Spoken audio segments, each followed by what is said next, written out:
Fala pessoal, tudo bom? Nosso episódio de hoje é com Jorge Sepúlveda, formado em História e habilitado a dar aula em Geografia, Filosofia e Sociologia. Para vocês verem que hoje nosso episódio vai estar muito culto.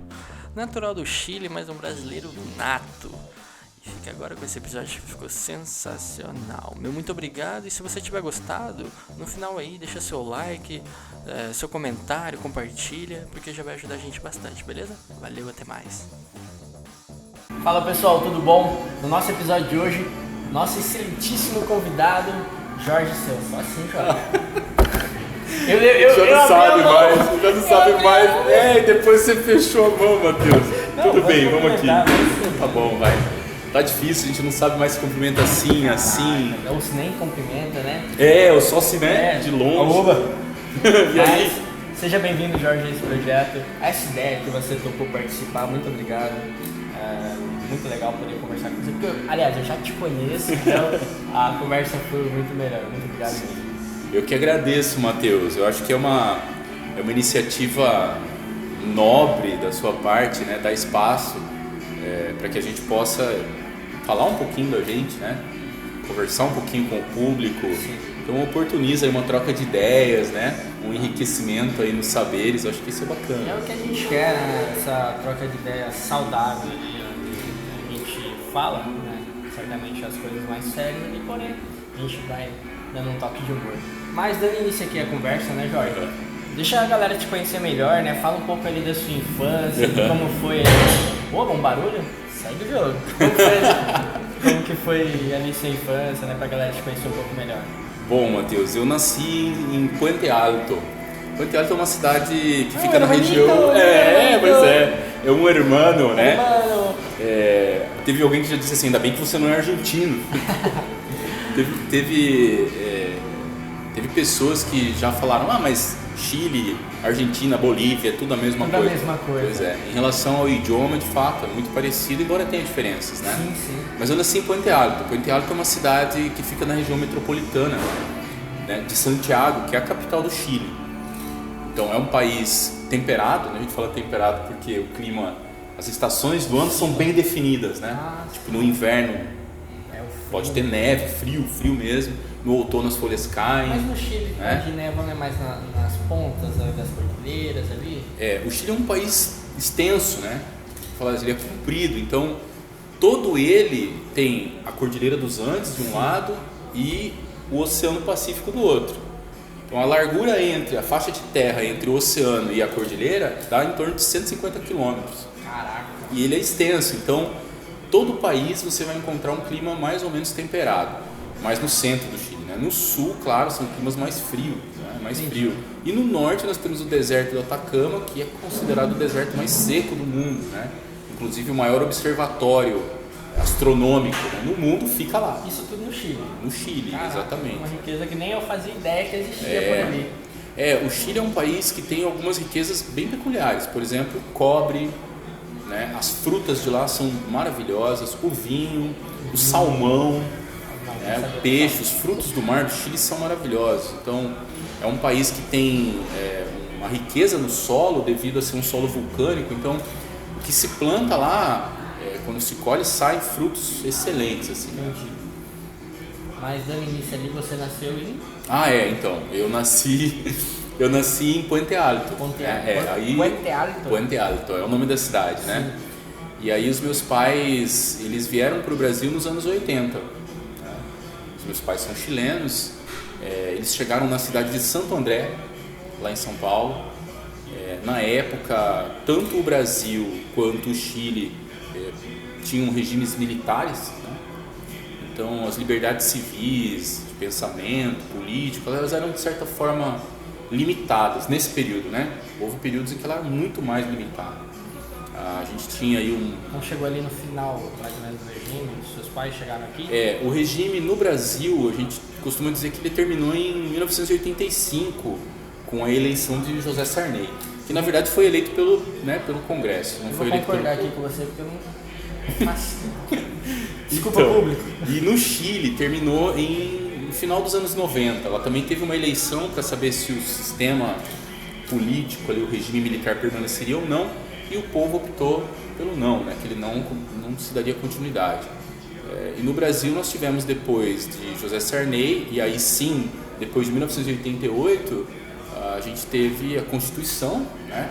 Que até hoje está cheia de emendas e tal, ainda precisa ser muito melhorada, mas a partir dali a gente pode dizer que o Brasil voltou a ser uma democracia, né? Que as pessoas passaram a eleger seus representantes, da mesma forma no Chile.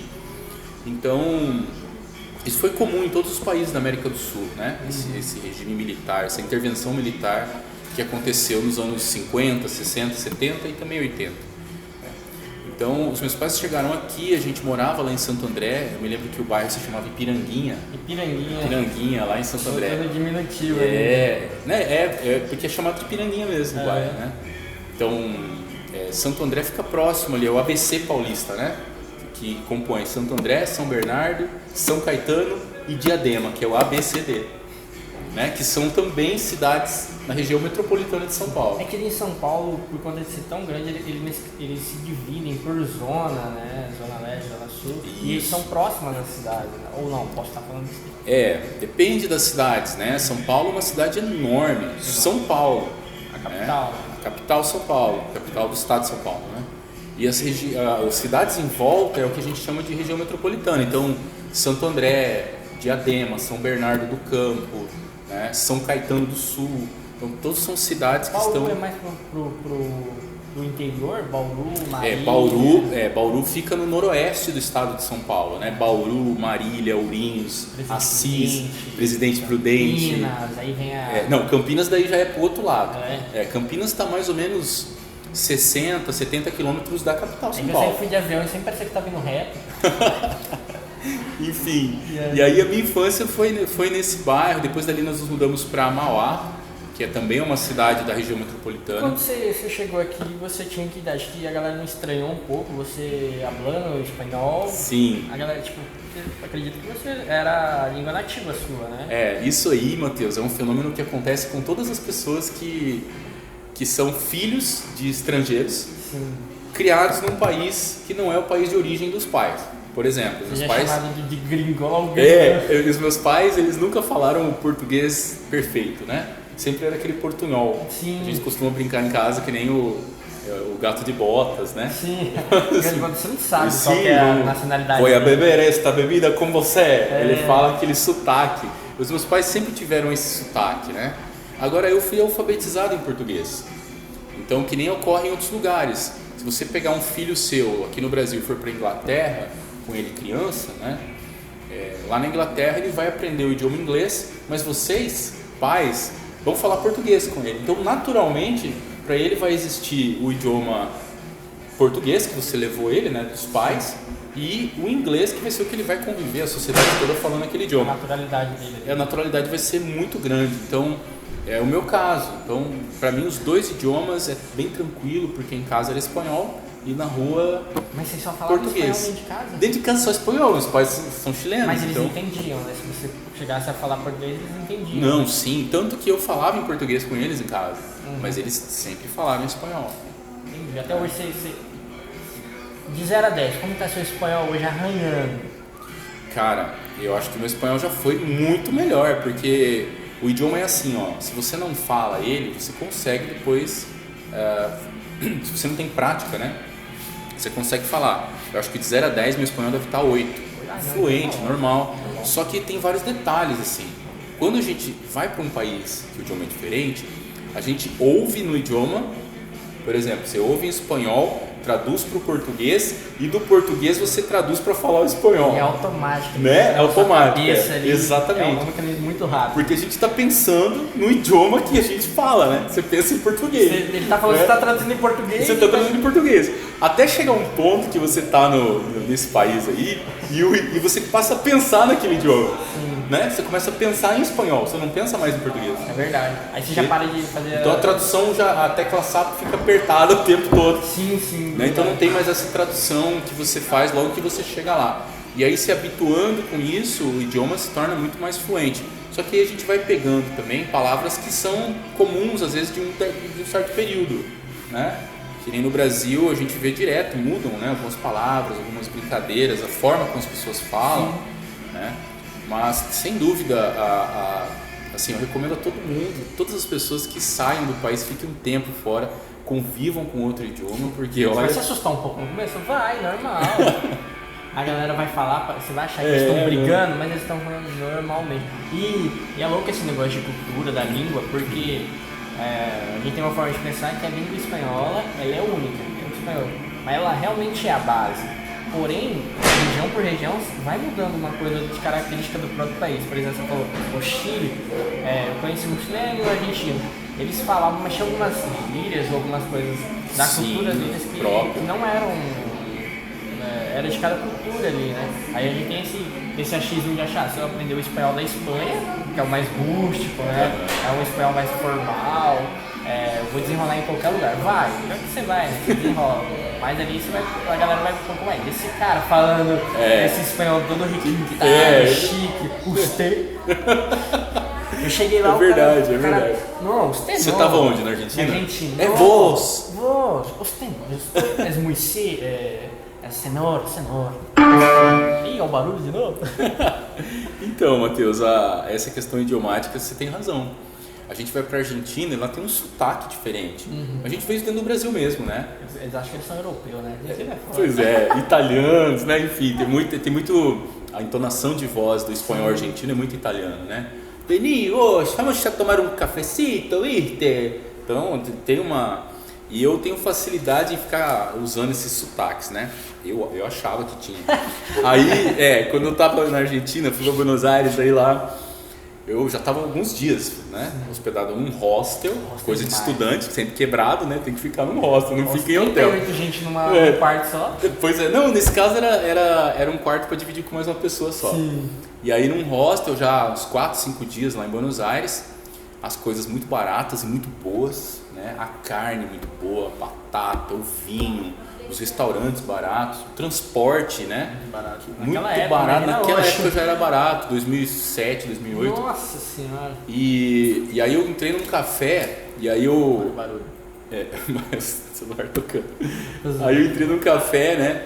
E o garçom se aproximou e falou assim: que deseas, senhor?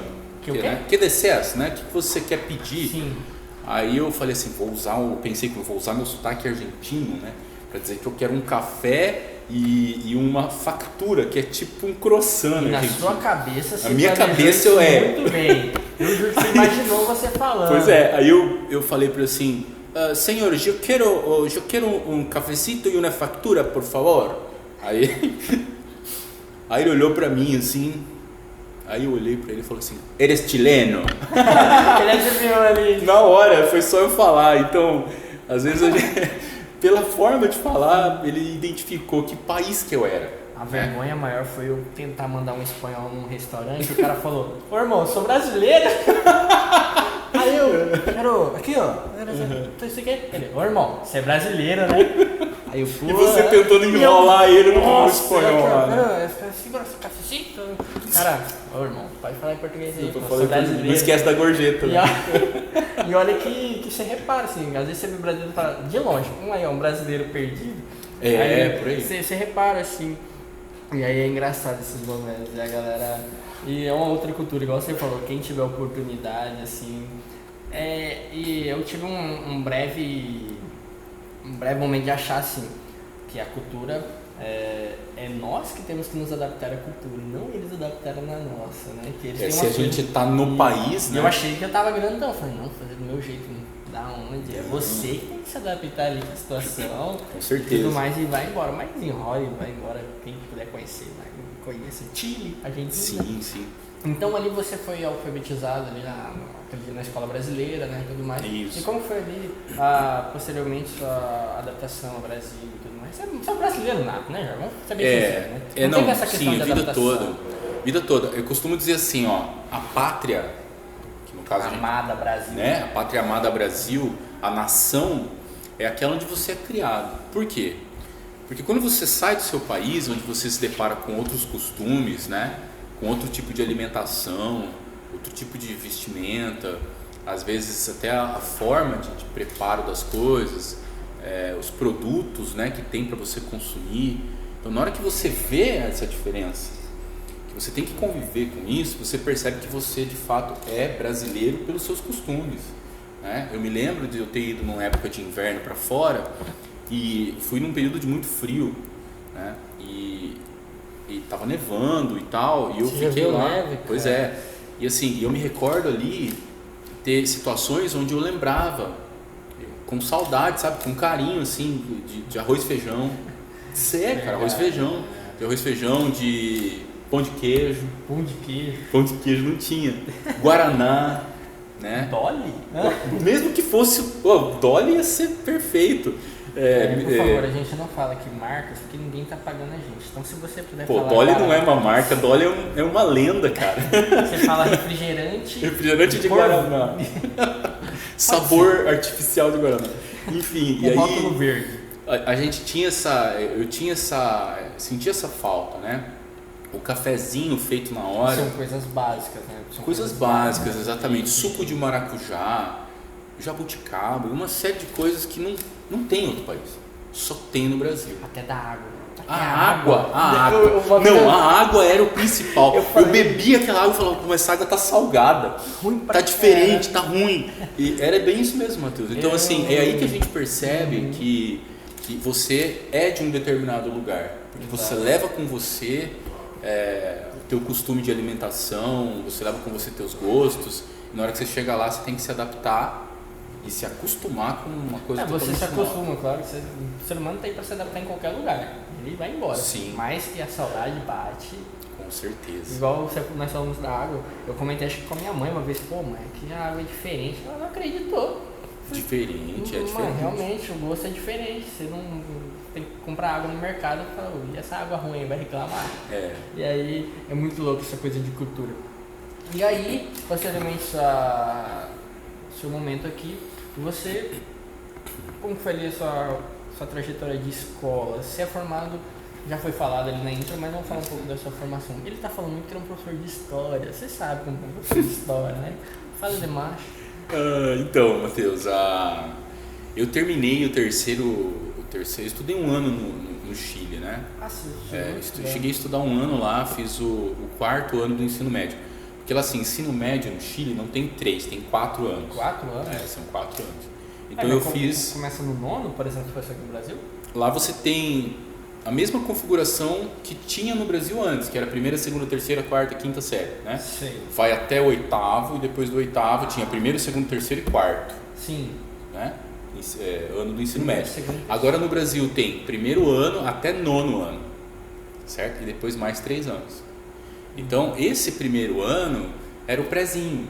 Sim. Aqui no Brasil, né? Que passou a ser o primeiro ano, que é o ano onde se inicia o processo de alfabetização.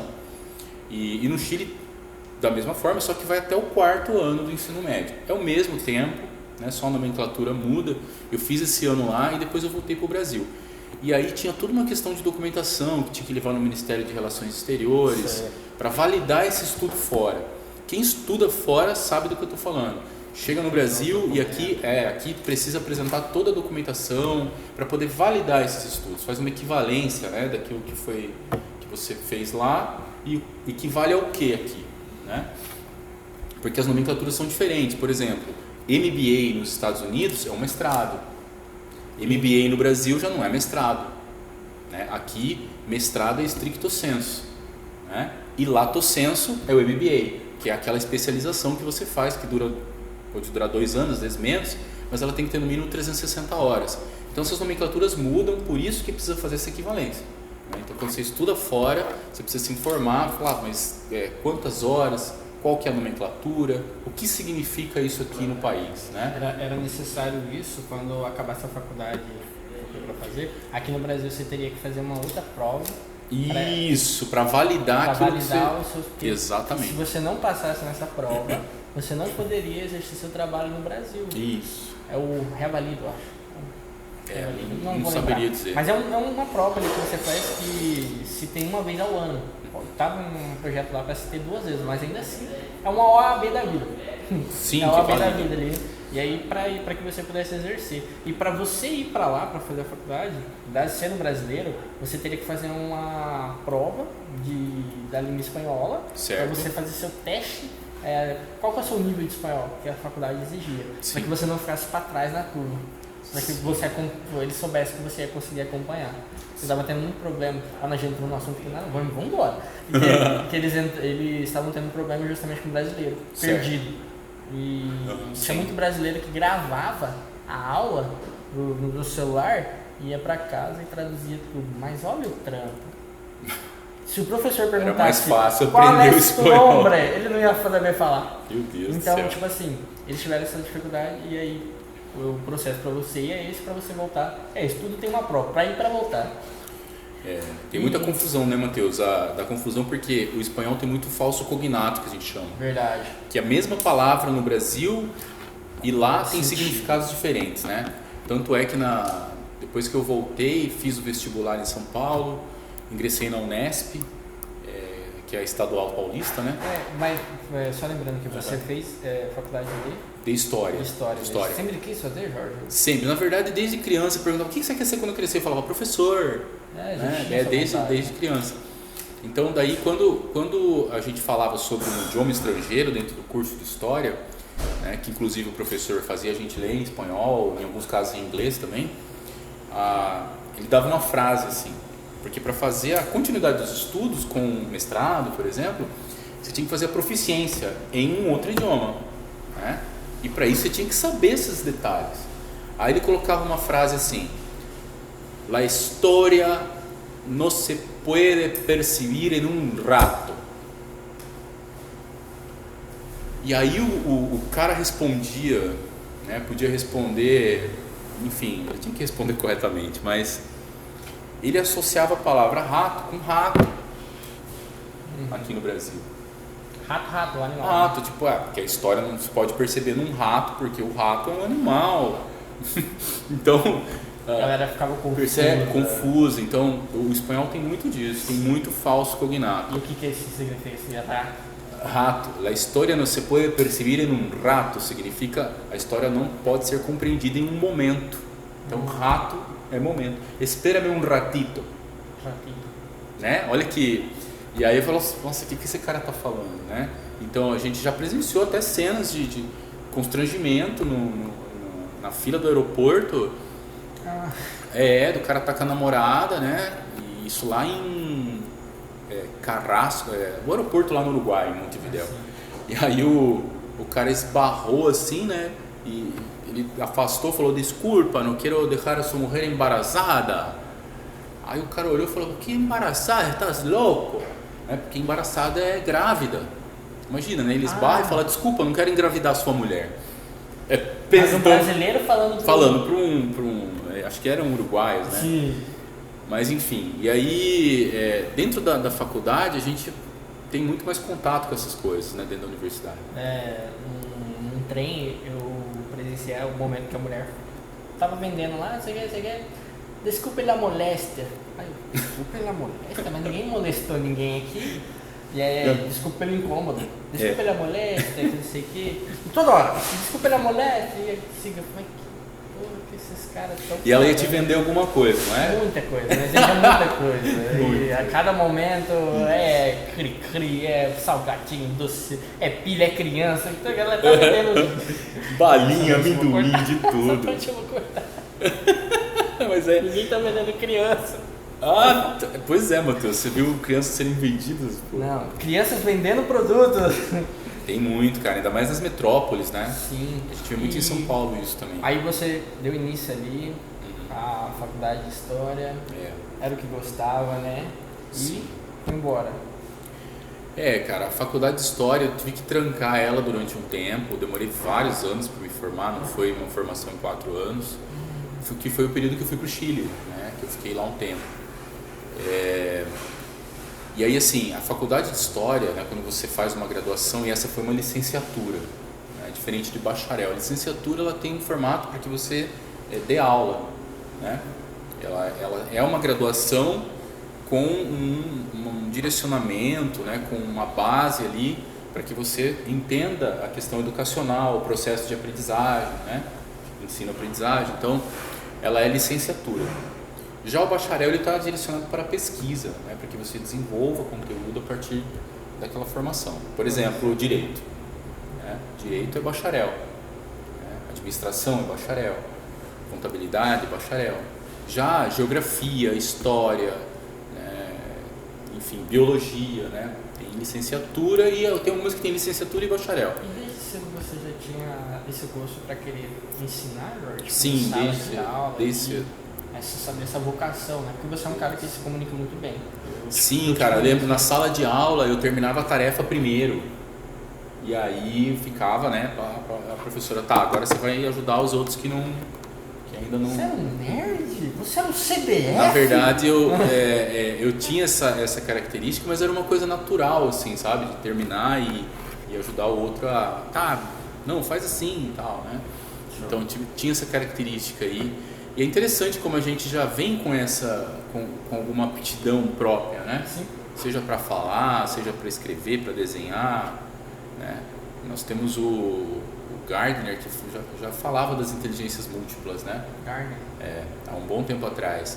E aí nós temos inteligência espacial, de como espacial a pessoa se localizar, por exemplo. Né? Eu ia falar que viaja na maionese, mas ainda bem que você fala sério. Eu fazia uma pergunta na sala, assim, ó. Pega aqui a esquina aqui da Avenida Mato Grosso com a Avenida Paraná, certo? Dessa esquina faz um trajeto na sua mente, tá? Daqui até a prefeitura. Desenha isso na sua mente. Aí eu dava um minutinho para eles pensarem nisso. Aí eu falava, conseguiram? Aí eu disse, beleza, professor. Então, tá, você. Aí escolhia um. Desenha o trajeto que você fez na sua cabeça aqui na lousa, pra gente ver. Que parcialmente, assim, não é uma coisa difícil. Que, por exemplo, pelo menos esse exemplo, é uma reta em cima de outra reta. Parcialmente. Perfeito. Não é difícil. Certo, tranquilo. Mas tem alguns que não conseguem. Não conseguem. Né? Desenha na sua mente o trajeto, antes dele acontecer. Então, isso é um tipo de inteligência, nem todos conseguem. Né? Cita outro aí pra gente dar pra ver que a galera tá... Por exemplo, a inteligência musical. Né? É uma inteligência também, que nem todos têm. A pessoa perceber a diferença entre as notas, né? Perceber o timbre de voz. Tem gente que reconhece as outras só pela voz. Né? Isso é timbre. Opa, percebi quem é. Né? Consegue tocar vários instrumentos. Né? Então, assim, a gente arranha um violão, né? Um carrom de vez em quando, mas tem gente que tem essa inteligência. A inteligência comunicacional, né? Tem a inteligência introspectiva, que a pessoa consegue lidar melhor com trabalhos que não exijam muito comunicação, consegue se concentrar melhor, né? Cada um com a sua característica ali. Alguns podem ter mais de uma inteligência, isso é normal, mas é interessante que as pessoas busquem perceber aquilo que para elas é mais fácil fazer, né? O meu cunhado, ele fala assim, a tua praia é aquilo que para você é fácil e para os outros é difícil, né? Que nem eu vejo o meu amigo Edson editando, ele edita vídeos maravilhosamente, coloca sentimento, música, nossa, a gente fica emocionado com o filme. E eu vou fazer a mesma coisa, para mim é muito difícil ter que encaixar, como se fosse um quebra-cabeça, né? As imagens. Então tem muito trabalho com isso, muito trabalho para mim. Ele já é algo mais tranquilo. Para ele é uma coisa muito leve, né? Agora, se eu colocar ele para falar para um grupo, aí para ele é muito difícil. Então, aquilo que para você é fácil e para os outros não é tão fácil assim, é um indicativo de onde está para onde que é sua praia. Você falando disso, eu também estava comentando com um amigo meu que ele estava numa certa crise ali de para onde ir. Ele é um tatuador e ele não sabia. Ele se limitou apenas a ser tatuador, mas ele desenha muito bem. O cara tem a arte do desenho. E ele não nasceu, ele aprendeu. Inteligência motora, né? Isso, ele aprendeu ali a desenhar. Eu falei, pô, aqui ó, você pode fazer desenhos, quadros, você pode fazer artes assim, assim, assim, assado.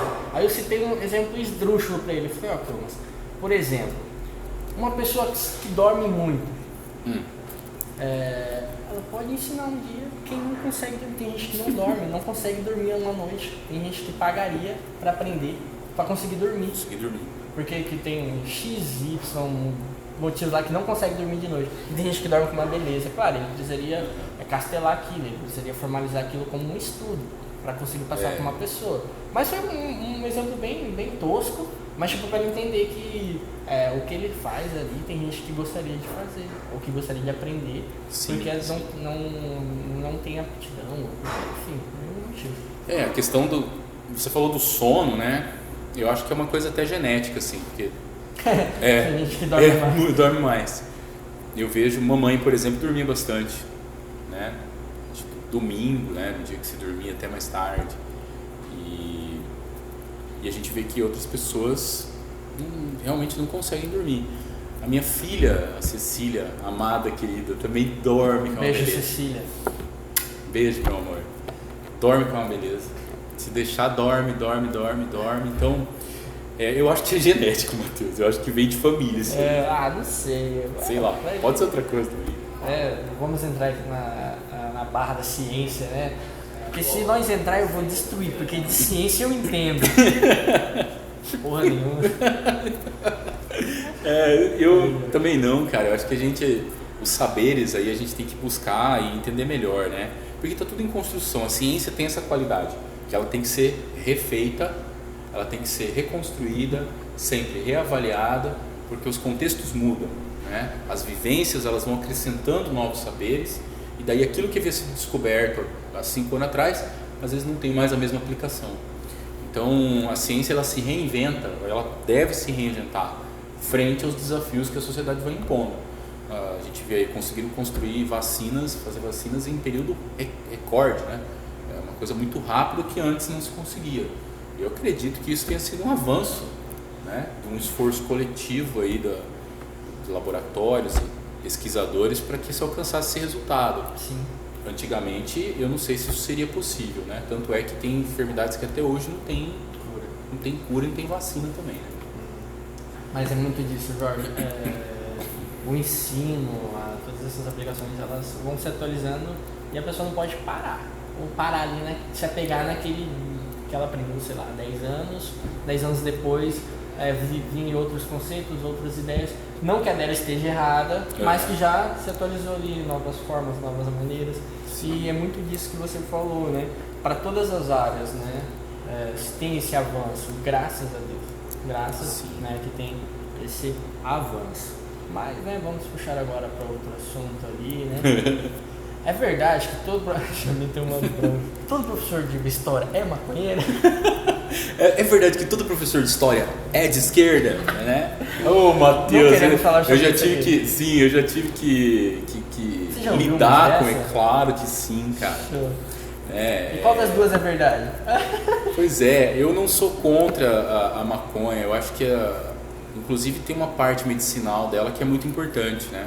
Eu não faço uso porque não me dou bem, não é uma coisa que eu goste do hábito de fazer, né?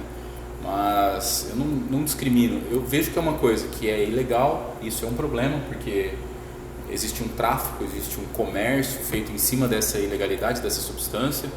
Não penso que isso traga benefício nenhum para a sociedade, né? Até porque eu acho que os custos são maiores do que o custo que traria, de repente, a pessoa fazer uso disso.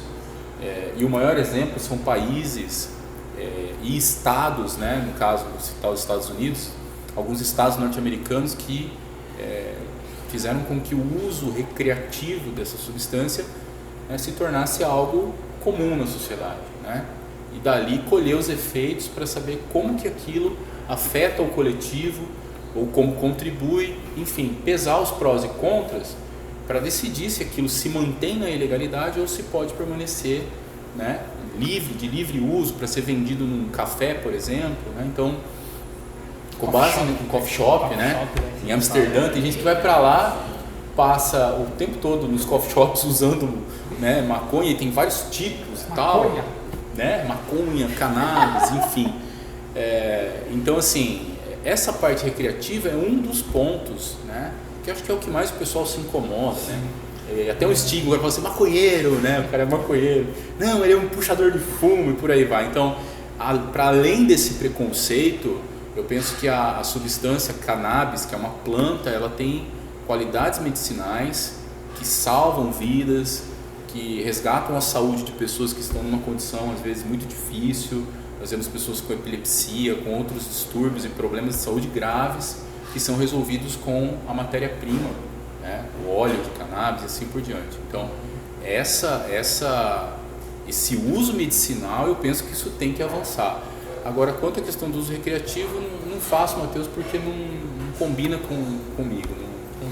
E a galera tem que entender um pouco aqui, eu vou puxar para o outro lado aqui, que a ideia do programa, de todo esse projeto, é a troca de ideia. É você assistir esse episódio, você tá vendo essa parte, você ter a mente aberta para, se você quiser comentar uma opinião, e ouvir também. Porque aqui a gente está muito apto a trocar a ideia, a gente já foi para picos de assuntos bem diferentes e é essa a ideia. É a conversa despojada, é passar a ideia de uma conversa comum. Porque eu acredito que você, com um amigo, você tem assuntos assim bem distantes e vocês falam, opinam e se sentem confortáveis. E aqui a ideia é essa, a gente trocar essa ideia, expor opiniões. Claro que não é uma verdade absoluta, a gente está cada um aqui expondo a opinião. E essa é o total intuito desse projeto, a conversa, né? E aqui nós estamos aqui para isso. Certo, meu amigo? É isso aí. Agora vamos para outro lado. Você acabou de negar que você fuma maconha, né? Não, se eu fosse um usuário, eu não teria nenhum problema em falar. Porque, assim, ó, a ética, Matheus, ela não muda. Não, já que você comentou, a ética não muda. Por quê? Porque a ética é um valor, né? Pode ser que alguém discorde. Mas, por exemplo, vou dar um exemplo para isso. A amizade, a benevolência, a honestidade são exemplos de alguns, né, de alguns valores. A amizade, pode falar. O nosso chefe vai passar aqui. Aí. Pode passar. Valeu. Massa. Então, e aí a amizade, a benevolência, a honestidade são valores, né? E dentro desses valores é que a gente compõe a ética. Isso não muda.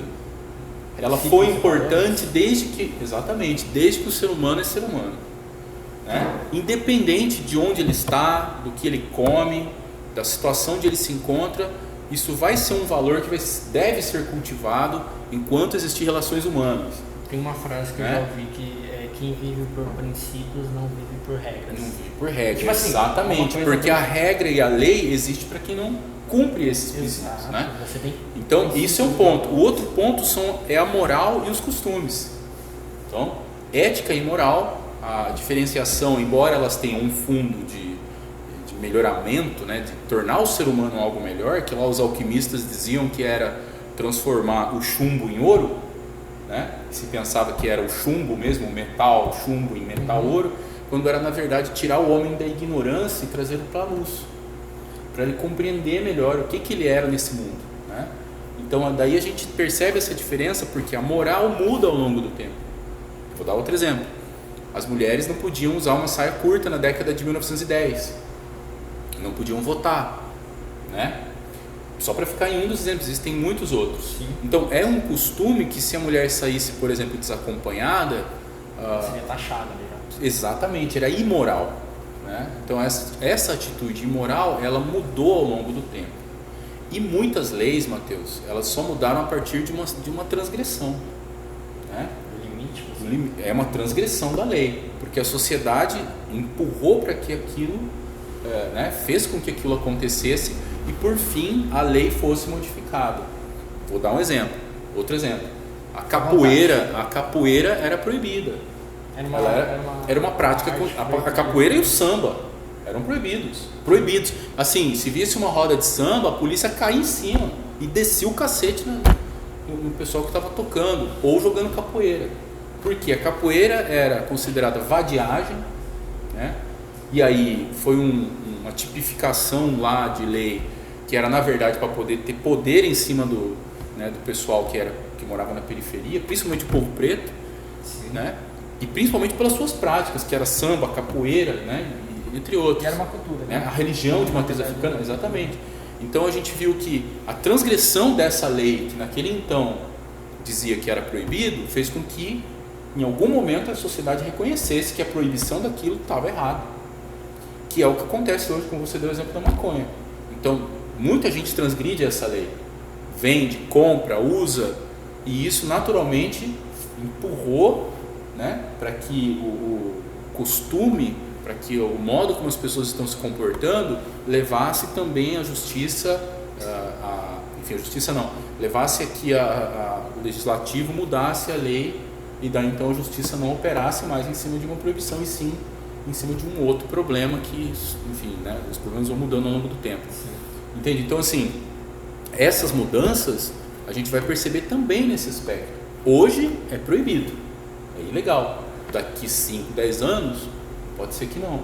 O que não impede que hoje se coloque em discussão, né? Então, para além de ficar defendendo maconha, vagabundo ou qualquer coisa que seja, o objetivo disso tem que ser o bem comum, né? E assim que a gente avança em termos de civilização, de convívio, de satisfação de poder pertencer a um grupo, né? De ter uma identidade que está associada com coisas elevadas, né, cara? Com coisas que fazem com que você tenha realmente um sentimento de orgulho positivo de ser quem é, de estar com quem está, de fazer o que faz. Vocês verem como que esse episódio está muito culto, é muita cultura aqui, é um professor de história. Cultucando o outro, né? Que trocadilho péssimo, foi mal, Matheus. Estamos abertos a todo tipo de humor. E é que você voltou no assunto da maconha. E assim, cara, isso dá um BO assim, de discussão, né? No sentido de debate, sim, que é grande, longe, assim, vai longe. Vai. E tem gente que não pode nem ouvir falar, então... Vagabundo! Entende? Então assim, tem um lado que é muito negativo, que é esse sim. lado da proibição, mas tem um lado que é preciso colocar em debate e discutir, que eu penso que é esse lado do remédio, do lado de cura, o lado da saúde, né? O lado medicinal disso daí. E mudando um pouco de assunto aqui, Jorge, como a gente já mudou 300 vezes, não tem problema mudar mais uma. Além de professor, cara, você é um vendedor nato. Pá, fala sério. Você é um vendedor nato. Matheus, eu cara. nunca consegui vender um amendoim pra você, Para cara. com isso, para com isso. É porque eu sou pão duro, mas você é um vendedor nato, que é uma característica. Você acredita que por conta de você ter sido um professor, isso te ajuda a ser um vendedor? Como que é a vida que ele ensinou? Porque você é um vendedor, você sabe que você é um vendedor nato. Você sabe que você é um vendedor. Eu estou te impondo, né? Matheus, a gente tem também características que a sociedade vai nos eu não vou dizer obrigando, mas Sim. meio que vai nos conduzindo. Por exemplo, eu te pergunto hoje, qual produto que está ao seu alcance que não precisa ser vendido, né? A nossa sociedade está pautada num modelo de mercado, um modelo de economia de mercado. É o capitalismo. É um modelo consumista, é um modelo que está pautado naquilo que se tem, não naquilo que se é, né? Verdade. Então, parte desse princípio. Logo você vai observar que tudo que se tem, o que se pode pegar é um produto e pode ser vendido. Sim. Inclusive as ideias. Isso é muito. Principalmente as ideias, né? Hoje em dia é o que mais está sendo vendido. Exato. Então, essa questão da venda, né, ela está associada a valor. No final das contas, então a gente busca atribuir valor, né, e sempre está fazendo a venda de alguma coisa. Mas desculpa te interromper já interrompendo, os estudos ajudaram muito a entender essa questão. Porque vender alguma coisa é você fazer com que alguém adquira uma coisa e você, né, pegue o recurso em relação àquilo. Pô, vou vender minha bike, vou vender meu carro, beleza. Mas como você vai fazer isso? Né? Você vai convencer. E aí a gente tem, a partir principalmente depois da Revolução Industrial, né, que fez com que o mundo se inundasse de produtos em um nível onde os produtos e tudo que era feito ficou muito maior do que a necessidade das pessoas. Antes disso era o contrário. Tinha escassez de tudo, de roupa, de alimento, de produtos, de tudo. Antes disso, você diz na época que antes da Revolução Industrial. Estou falando do século XIX, 1850, daí para frente. Sim. Né? Então, depois dessa Revolução Industrial, nós tivemos uma segunda Revolução Industrial, onde já entra, por exemplo, a questão petroquímica. Né? Vamos entrar nisso. Enfim, entra várias outras coisas. Eu tô aqui fazendo a carinha de quem está concordando com tudo. Né? Então, e aí, depois disso, o mundo então passa a ter muito mais produtos do que aquilo que ele precisa. É aí onde surge o marketing. Exato, porque daí, se a pessoa não precisa, eu preciso convencê-la de que ela ela precisa daquilo. Falando em marketing, faça o seu anúncio aqui na nossa websérie. Divulga aqui. Já aproveita para, né? É isso aí. Pode dar. Enfim, e aí o marketing ele busca essa inteligência de mercado como uma forma de fazer com que as pessoas comprem, consumam. Isso É óbvio, para todo lugar que nós olhamos existe um apelo publicitário, que é uma das áreas dentro do marketing, né? Sim. E com isso fazer com que a pessoa consuma. Agora, é bom para a gente perceber isso, a gente reparar o quanto de coisas a gente compra sem precisar. Se realmente você precisa disso, fala assim, cara, não sei, mas eu quero, né? Não sei, mas eu quero comprar, né? Então, isso é uma característica que é desenvolvida a partir de todo esse aparato, né? Não só midiático, mas ele é psicológico. Tanto que a premiação mundial de publicidade se chama Top of Mind. Que é o quê? Um inglês aqui, é o top, pois é, Top of Mind, que é aquilo que está na cabeça das pessoas. Mind é mente, né? É mente. O que está na sua mente? Quando a gente fala produto, quando a gente fala marca, qual vem à sua cabeça? Qual vem à sua memória? O que está na cabeça das pessoas? Mas está na cabeça das pessoas porque existe um trabalho para isso. Para estar ali. Para estar ali, exatamente. E no final das contas ali, todo mundo é um pouco vendedor ali, sem mesmo querer ser. Porque às vezes, quando você tenta convencer alguém de fazer algo, quando você, sei lá, chama os amigos para... Cada um tá com uma ideia de fazer e você convence eles a fazer a sua ideia, você vendeu a sua ideia ali, inconscientemente, você tá vendendo ali. Porque às vezes temos esse costume de falar, mas eu não sou vendedor. Eu já me peguei muito pensando naquela época lá. Eu não sou, mas de certa forma, nós estamos vendendo ali a todo momento. Vendendo tempo, vendendo ideias, de graça. Mas estamos vendendo ali, estamos de certa forma negociando. Mas veja, se isso é real a partir do momento em que você observa tudo como um contexto de mercado. Peraí, então há alguma coisa que não está nesse contexto? Sim. Tudo pode estar nesse contexto. Tanto é que os conceitos mais recentes de marketing, eles não estão associados à qualidade do produto. Não está associado àquilo que é físico. Está associado a um sentimento. Está associado a um conceito, que nem você falou, amor, né? Eles agregam valor. Exato, porque o que eu quero com aquele produto é muito mais do que o produto. Porque ele tem um significado, né?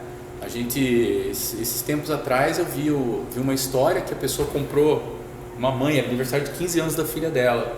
Aí ela foi lá comprar morangos, porque a filha ama morangos, para ela fazer um bolo de morango, né? Tem um valor agregado. Quer dizer, ela pagou R$15 numa caixinha, em cada caixinha de morango, né? Gastou R$30 e colocou não, o rapaz que estava empacotando colocou o morango e em cima colocou os refrigerantes. E aí amassou tudo o morango. Mas ela só foi ver quando chegou em casa. Então para ela foi uma frustração. Porque não era só R$30 que não era só morango. Não era só morango. Significava que era um momento especial de 15 anos, que é uma coisa que acontece só uma vez na vida, né? Que é o aniversário da filha. Então olha o valor, sentimento que existe em cima de um morango. É muito mais que R$30. Então essa construção de significado, de sentimento em cima dos produtos que se quer vender é aquilo que tem acontecido mais recentemente. É transformar produtos em sentimentos, em vivências especiais, em experiências que são inesquecíveis, né? Todo o esforço do marketing é fazer com que você tenha uma experiência única e especial com o que você está consumindo. Até mesmo para você se sentir único. Aquele produto, você quer um sentimento, né? Já não é mais um comprar por comprar. Exatamente. Ele busca passar a ideia de que o valor daquilo que você está comprando é maior do que o preço, né? Isso é óbvio até. Mas é interessante como é construído isso, né? Os conceitos e os sentimentos que estão ali envolvidos. Exato. Né? E nós estamos mergulhados dentro da história, para quem estudou um pouco de história, né? A gente está mergulhado nesse contexto. Nem sempre foi assim. Já foi diferente, né? Então, se a gente olha pela ótica de mercado, de fato, tudo a todo tempo está sendo vendido ou comprado, né? Quem não está vendendo está comprando. Está comprando, é mais ou menos isso. Sócrates mesmo tinha uma anime. Porra, eu falei, olha assim, eu ainda pensei, falei, será que é o filósofo ou é o jogador de futebol, né? Sócrates mesmo já dizia, vou enganar a galera. Deixa eu falar uma frase que é acreditável. Não, mas o mercado ele tende a isso, né, Jorge? E a adaptação. Quanta mudança já não teve no mercado do marketing para hoje chegarem ao momento onde falar, bom, Então nós temos que vender sentimento E não o produto. e não o produto. O produto ele vai, porém Isso, nós exatamente. temos que vender o sentimento. O significado daquilo. Então já volta um pouco naquilo que a gente comentou.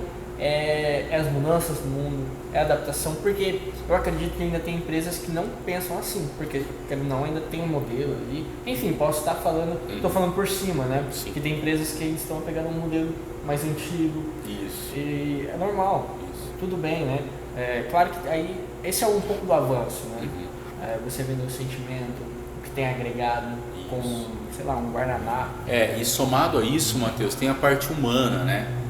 Porque não é somente conceito, sentimento, o significado que você constrói em cima de um produto e uma marca. Sim. Mas se não houver alguém que tenha sensibilidade de atender a pessoa, É o processo. de tratar, exatamente, se você não tiver um atendimento na ponta, aquilo acaba se tornando uma coisa que, embora a pessoa reconheça toda a qualidade, nós temos aí marcas mundiais que, independente de quem vende ou não, vai continuar vendendo do mesmo jeito, né? Mas para todos os outros produtos que ainda não tem esse oceano azul, vamos dizer, de venda, né? Não tem igual. Por exemplo, Coca-Cola, iPhone, tá no topo. Marcas já com uma estrutura enorme. Exato. Então, para todas as outras que ainda não estão nesse nível, a questão do atendimento e o cuidado no momento de fazer a venda, de tratar esse consumidor, mesmo que a venda não seja feita ali na hora, mesmo que a pessoa não consiga, fala assim, pô, a pessoa não comprou, mas a experiência de relacionamento, ela fica na memória. É por isso que muitas empresas... E se ela for positiva, a pessoa tende a retornar, tende a voltar, pô, lá eu fui bem tratado, né? E aí é onde está o grande diferencial das empresas, porque os produtos, eles vão se padronizando. Se você entrar numa loja de roupa, é muito provável que você encontre as mesmas marcas, né? Se entrar numa loja de um supermercado, você vai encontrar as mesmas marcas, né? Então, nos lugares onde precisa ter atendimento, é ali onde esse diferencial deve ser trabalhado junto às pessoas que estão ali, para que aquilo tenha não só uma saída, mas uma experiência que a pessoa leva e fala, pô, eu vou voltar nesse lugar. Pode não ter comprado, porque o objetivo é que ela compre, né? Mas se ela não comprar, que ela retorne, que ela guarde na memória a experiência positiva. Exatamente. Mas tem um problema nisso tudo. Nós estávamos pensando no seguinte: se tudo bem, nós queremos vender cada vez mais, só que como sociedade isso acaba trazendo um outro problema, que é a questão do consumo dos recursos. O consumo, você diz, muito alto? Muito alto. Por exemplo, para a gente produzir roupas, a gente precisa de algodão, correto? Precisa de produtos químicos e fábricas para poder transformar esse algodão em tecido. Made in China. China é o nosso, vamos dizer assim, a origem da fabricação de, sei lá, eu não vou arriscar um número porque eu não sei, mas a gente, alto. Né, é muito alto. O que a gente compra vem da China, é feito lá. Mas os recursos, muitos deles não são renováveis. Não são renováveis. Nós temos uma base na cadeia produtiva que muitas vezes não tem retorno. Ou seja, se aquilo acabar, já era, não tem mais nada. Então é aí onde a gente está pensando numa sociedade de consumo, que consome cada vez mais, que busca ter cada vez mais, né, que busca os benefícios e as comodidades dessa tecnologia, de toda essa ciência, né, de mercado, mas ao mesmo tempo ela não compensa isso e o planeta ele é limitado em recursos, né? Sabe qual vai ser o futuro? Então é algo que é difícil, as pessoas às vezes não comentam, mas é algo que é importantíssimo. Sabe qual vai ser o futuro do investimento para até mesmo para tecnologia? O grafite. O grafite vai dominar. Pesquisa depois. Aquele da lapiseira? O grafite. O Eu já vi estudos que a camada do grafite, claro, tem toda a camada dela dita estruturada. Ela suporta muito mais que o próprio. Posso estar falando muita merda, mas não tô nem. Você não está falando daquela parada do grafeno? Grafeno, não é grafeno? Perdão, é o grafeno. Aí, ó. É o grafeno que vai Legal. dominar. Tanto é que já tem baterias sendo desenvolvidas com grafeno, porque suporta mais, Sim. não esquenta tanto. O grafeno, até a questão de. Fizeram um estudo que ele suportaria tem, posso estar falando também. Com ressalvas, né, Com senhor? ressalvas. Salvo Fonte, engano. eu mesmo. Eu mesmo. Fonte, eu. La garantia sou eu. De aguentar um elefante, uma camada ali, entendeu? Que ela é resistente mesmo. Sim, a estrutura molecular. Isso, a estrutura do grafeno. Tanto é que tem um estudo que se você passar assim, o lápis mesmo, né, do grafite ali, e colocar uma fita por cima, quanto mais as camadas finas, ela vai sendo várias camadas. Então, enfim. Eu acho que eu vi alguma coisa assim eu já também. vi que eles falam que é uma coisa que vai dominar, porque, e o Brasil é rico disso. Sim, o Brasil tem grandes reservas disso daí, né? De grafeno. Enfim, olha pra onde nós foi, né? Pois é. Eu não vou nem comentar mais do grafeno, porque eu não sei. Grafite vai dominar, mas o grafite graça quebra. Pois é, cara. Se você virar quebra, como assim, né? Grafite. Pois é. Quase que eu... Fake news. Matheus. Então, assim, ó, a gente tá vendo essas transformações e é interessante que a gente esteja antenado com isso, né? Você falou, é real, o grafeno tem um potencial muito grande. E ao mesmo tempo nós temos os carros, né, que são movidos no Brasil a etanol e a fé. Alguns são movidos a fé. só com o cheiro, né? Com o preço do combustível. Mas eu me refiro ao combustível fóssil, né? Então nós temos o etanol no Brasil, mas eu acho que o etanol, salvo engano, é no Brasil e mais um outro país só. Então não tem no resto do mundo. É só aqui que carro é movido a álcool. E o Brasil tem essa qualidade, só que nós estamos vendo nessa esteira os países que não têm etanol, por exemplo, com exceção de etanol de milho, né, que tem e tal, mas não como no Brasil. O Brasil, todo carro que é produzido, que se movido a gasolina, ele se move a álcool também, né? A maioria é flex. Grande maioria é flex, com exceção a diesel, né? Então, está se construindo carro elétrico, que está cada vez melhor. Então, a tendência é que a queima desse combustível ela deixe de acontecer. Inclusive, Elon Musk, queremos você aqui, viu? Pois é. Seria bom a gente ter um Tesla, né? Para dar uma volta, vai trabalhar. Olha para onde que vai a sua. Pensou? Não, isso seria maravilhoso. Mas é que tá. Então, essa relação do consumo, eu penso que no futuro será muito importante que o nosso consumo seja consciente nesse sentido. Quer dizer, de quem que eu vou comprar? Porque todo mundo, como você disse, está todo mundo vendendo alguma coisa. Eu vou comprar de quem? Eu vou comprar de quem paga bem os seus funcionários. Eu vou comprar de quem respeita o meio ambiente, que não está destruindo o planeta, porque o planeta ele tem um limite que ele suporta tanto de pessoas quanto de recursos que nós estamos retirando dele.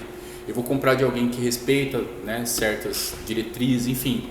Então eu vou escolher consumir daquelas empresas que tiverem essa responsabilidade, né, que direcionarem toda a sua cadeia produtiva de forma responsável para que ela tenha sustentabilidade no futuro, né, para que não seja uma coisa que destrói o planeta, que se importa ali com o teu lucro naquele momento, mas que daqui 100 anos nós vamos ter um passivo ambiental que reflete nas pessoas de uma maneira muito grande, né? Então eu penso que no futuro isso vai ser algo muito comum. Assim, eu não vou comprar de tal pessoa porque os funcionários lá são quase escravos, por exemplo, né? Então eu vejo dessa forma porque nós avançamos muito nessa questão de trabalhista, de relações de trabalho e de consumo, né? Bom, Jorge, aqui falamos já de passado, futuro, presente, passado, novamente futuro, e agora vamos falar um pouco dos seus projetos futuros, né? O que você está fazendo na atualidade, né? Quais são os seus planos, para onde você quer? Qual que é o seu norte atualmente? Matheus, atualmente eu estou trabalhando como produtor cultural, estou auxiliando na produção de uma obra assim, maravilhosa que está sendo realizada pela Companhia de Teatro Cena 1, que é o filme Oi Alice, Ninguém é Mulher Impunemente. Então eu estou auxiliando nessa produção, buscando parceria com as empresas. O nosso trabalho ali é um trabalho de utilidade pública, porque a temática trata sobre violência doméstica, e aquilo que nós havíamos comentado, né, que a nossa obra, que o nosso trabalho sempre tenha de pano de fundo algo que nos eleve, algo que nos torne melhor do que nós somos. Pessoal, vou interromper um pouquinho o Jorge agora, vai ter um fecha. Pode cortar. Além do projeto do Oi Alice, Jorge, tem mais algo que você está fazendo ali, até mesmo seu particular, Tem sim, Matheus. Esse projeto do filme Eu e Alice é um projeto fantástico, né? Então a gente busca parceria com empresas, porque a marca da empresa fica eternizada num filme, né? Enquanto o filme for exibido, a marca vai estar lá. Então nós convidamos essas empresas para poder investir no filme, nos ajudar com recursos para que a gente possa distribuir o filme para mais pessoas, para mais municípios, participar de festivais a nível nacional e com isso eternizar a marca da empresa. E também, Matheus, eu trabalho com gestão de relacionamento e de treinamentos. Então, na área de vendas, na área de atendimento, fazendo com que se possa ali, com aquele processo de formação, de aprendizado em relação ao consumidor, em relação ao cliente, aquele que busca um lugar para ser bem atendido, ele possa ter ali condições de fazer o melhor que ele pode, né? Então, que é um trabalho muito bacana. A gente vê a mudança das pessoas quando elas se veem na posição de quem está sendo atendido, né? Ela vai lá, ela exige um bom atendimento, ela quer ser bem atendida, mas quando é ela que precisa atender, às vezes ela não tem as ferramentas, né? Não tem ali o que ela precisa para que aquilo seja uma experiência que a pessoa coloque ali na memória, né? Guarde na memória e volte naquele lugar, né? E também temos um projeto na área de jornalismo, que é um projeto de notícias, né? A nossa ideia é fazer isso e torná-lo um podcast. Em breve vai estar aí disponível para vocês. Estamos construindo ainda, fabricando alguns elementos que precisam ser colocados dentro desse podcast. Mas a ideia é que a gente crie um produto único, né? Que não tem, no momento não existe. Vai ser também um canal de difusão para que as empresas possam ter. Logo no primeiro horário da manhã, quando a cabeça está fresquinha, né? A pessoa acabou de acordar, ouve as notícias, não ouve notícias de tragédias, nem de... Enfim, as notícias que são um pouco mais pesadas, as páginas policiais. Logo cedo, né? A pessoa está lá tomando seu cafezinho, comendo seu pão com manteiga. Então, a gente pensa que as notícias têm que ser propositivas. Sim, claro. Não que todas vão ser, né? Vamos falar de um mar de rosas, né? A sociedade é uma maravilha. Não é isso, mas que também não seja aquela coisa pesada. Então, ele recebe essas notícias no primeiro horário, de forma bem-humorada, de forma resumida, né? Que vão ser as notícias que vão acompanhar o dia a dia dele, né? Na verdade, durante o dia vai repercutir aquelas notícias ali. Então, mantém a pessoa bem informada, a empresa se posiciona já no primeiro horário da manhã, né? Então, a pessoa está ouvindo o podcast, ela já ouve ali, isso aqui é um oferecimento do Café Santeu, né? Então, com isso, a gente consegue fazer com que a marca já esteja presente cedo, né? E aquilo que nós falamos, associar a marca com um conceito, com um valor. Quando nós falamos de café da manhã, a gente fala de um período onde a pessoa está saindo para o dia, ela está descendo, né? Ela está saindo do universo que é ali a casa dela, que é um ambiente de aconchego, para a rua, para ir trabalhar, para ir, eu não digo enfrentar o mundo, porque isso também é uma visão, né? Mas ela está indo ao encontro do mundo, ao encontro dos seus sonhos. Matar, né? um leão por dia. Pode-se pensar assim também, mas você pode pensar que você está indo ao encontro daquilo que você ama, que você deseja, né? O Mário Sérgio Cortella, ele chama o trabalho de obra. Qual é a sua obra? Tem um livro, né? Então ele diz ali, ele explica ali que cada dia que nós vencemos no trabalho, né, é um dia onde a gente, quando dá o melhor de si, nós também trazemos dali um aprendizado que é muito grande, né? Então, enquanto a gente oferece o nosso trabalho, o trabalho também nos oferece um aprendizado e que vai nos trazer depois muito mais facilidade para poder se relacionar, para poder realizar as coisas. O Alves de Barros tem uma fala também assim, tem uma das palestras das inúmeras que ele fez, ele fala que o seu trabalho tem que ser algo que realmente você gosta. E não algo que você espera para acabar, para ser feliz. Para ser feliz, Porque... ele critica o sextou, né? Isso, eu falo assim, graças a Deus que chegou sexta-feira. O cara quer sumir, largar tudo. Parece o Homer Simpson quando sai da fábrica, né? Ele solta as coisas e vai embora, né? Tem que ir embora da firma. Não é para ser uma coisa. Pois é, ainda assim tem muitos momentos, Matheus. Nem todo mundo vai fazer tudo aquilo que gosta. Sim. Né? Eu gosto de dar aula, eu gosto de ensinar, eu gosto de trabalhar com pessoas, eu gosto de gente. Mas se me colocarem na frente de um computador tendo que preencher planilha, eu vou ter que fazer. E vou ter que pensar naquilo da melhor forma possível, né? Então Então, o significado da vida está em nós encontrarmos significado no que a gente faz, não importa o que seja, né? Então, aquilo tem um sentido maior. Eu costumo dizer que ninguém trabalha para si. Por mais que o cara tenha um trabalho... Professor, mas tem um cara ali que tem uma barraquinha de cachorro-quente, ele está trabalhando para ele? Sim, o fruto do trabalho ali, né, do trabalho dele, vem para ele. Mas ele está trabalhando para ele? Não, ele está trabalhando para alguém. Ele está servindo um lanche, um cachorro-quente. Na verdade, quando você deixa de trabalhar para uma empresa, você começa a trabalhar para pessoas, muitas outras pessoas. Então, todos nós trabalhamos para uma outra pessoa, né? Desde o vendedor da loja, o feirante, o agricultor, ele produz para que alguém tenha um benefício lá no final, né? Nesse trajeto tem dinheiro, tem valor, né? Tem todo um trabalho, tem tudo... E está plantando. Exatamente, tem todo um conjunto de elementos que está junto. Mas ninguém trabalha para si, trabalha para servir o próximo, né? E com essas frases magníficas, Clóvis de Barro, Mário Sérgio Cortella, Sócrates, várias citações nesse episódio de hoje. Porra, nem falei de Sócrates, não. Que nós encerramos nosso episódio de hoje.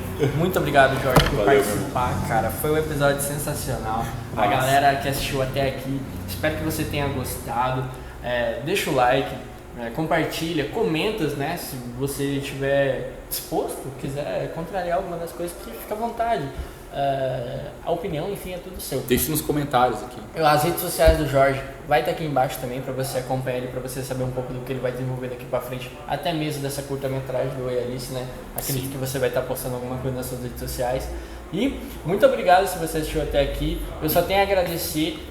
Tá vindo muito mais episódio como esse, mais legal não, eu não vou te dar essa moral. Episódios tão legal quanto esse qual a gente teve hoje. Claro, não teve apenas um segmento, nós falamos sobre diversos assuntos, mas essa é a ideia do projeto. O diálogo, a conversa, o bate-papo totalmente descontraído. Certo? Muito obrigado a todos e até mais. Valeu, pessoal! Valeu!